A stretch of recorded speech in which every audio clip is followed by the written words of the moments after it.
Australia's hop fields resonate with the rattle and hum of some strange-looking machines, which are necessary because hops grow on trellises up to 6 metres high, allowing us to grow those beautiful towering columns of green that is the hop plant in full bloom.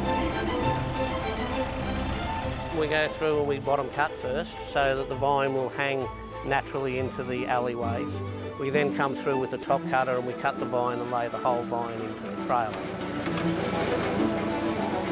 We then take it back to the processing shed where the plant is stood up upside down so that she falls open, so that the lateral arms fall open so that we can get to the cones to pick them, to dry them, to pack them, to process them and send them off to the brewers.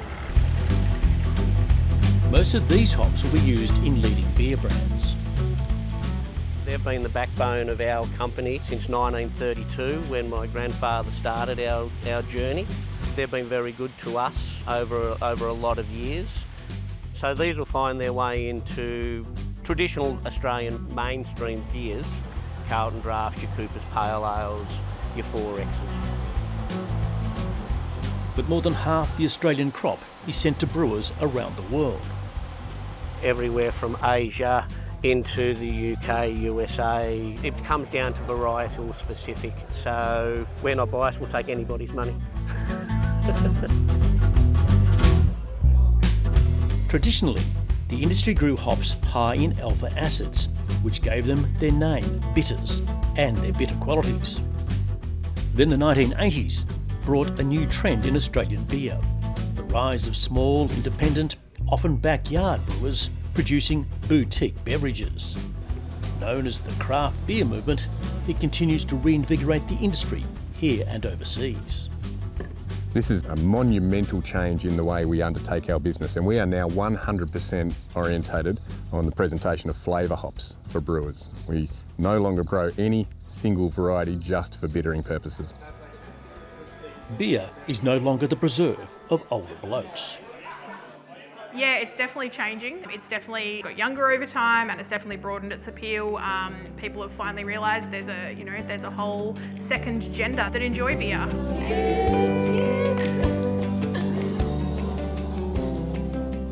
And is why this group of US craft brewers is inspecting new hop varieties, including Galaxy, an Australian-bred hop derived from a German variety, at Yarrobin in northeast Victoria.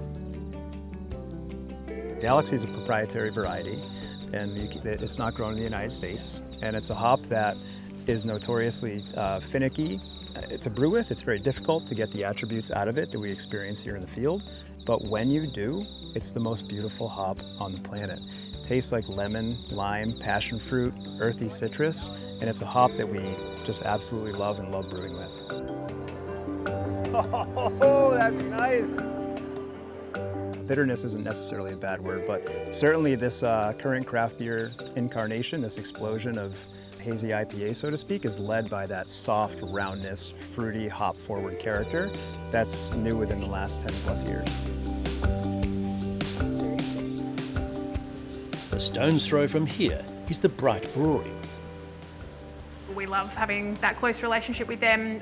We love visiting the hop farm, picking the fresh green hops every year and using them in our brew whenever we can. Our wet hops that we are putting in beer today were picked yesterday and brought to us yesterday. And then we're putting them into beer today, which is very exciting for us. We're very lucky, really lucky.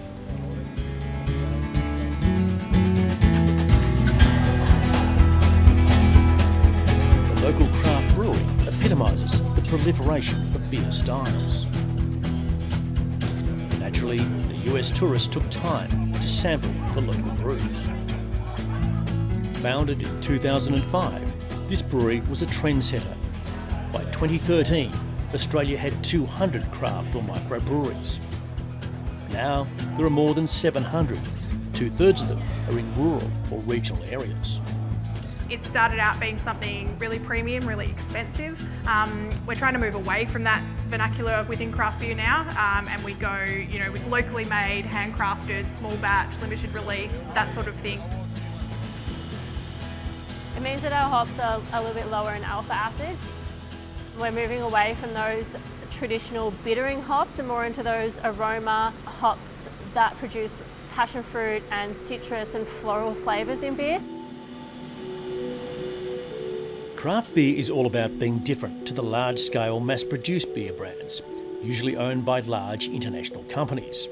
It's put a focus back on hop breeding. The changing consumer trends is influencing what brewers are choosing to present to the market, and we see our role and the changes on our farms absolutely in lockstep with that, where our new varieties are presenting different flavours for brewers to work with to tap into that changing beer drinkers' choice. We see our role in the beer industry as presenting choice and a diversity of flavour for brewers to turn into delicious beers. Things weren't so clear-cut a few years back. And it's all new varieties and it's giving a different flavour profiles, and it's exciting because none of us really know where we're going to be in 5 years' time. We lost the entire process. So Greg Croak is thrilled about beer's recent renaissance. We've broadened the palette of people into craft beers, and it's given us the opportunity to work with not only mainstream breweries but the craft sector in developing new varieties, and it's showcasing the Australian industry to the world.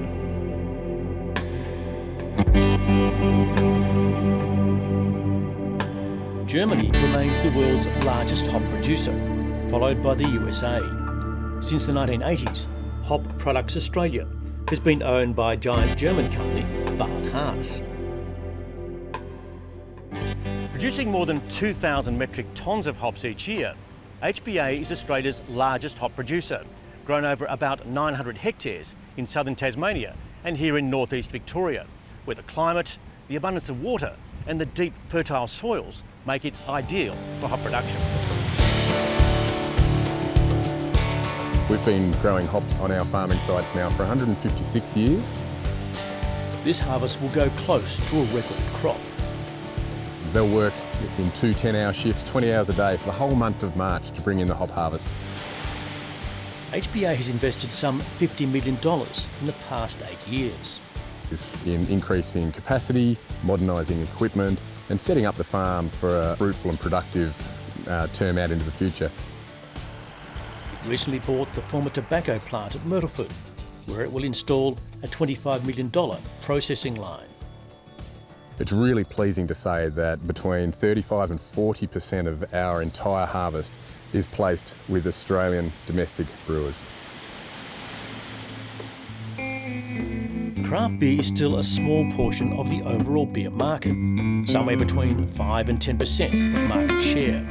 And the definition of craft beer is still a little rubbery, but the big guys are taking notice. The big brewers who make their famous beers must acknowledge that new drinkers are looking for something a bit different, and in driving that difference they need new flavours, and this is how we can fit into whether it's the American market or the Japanese market or any market with an emerging premiumisation of beer.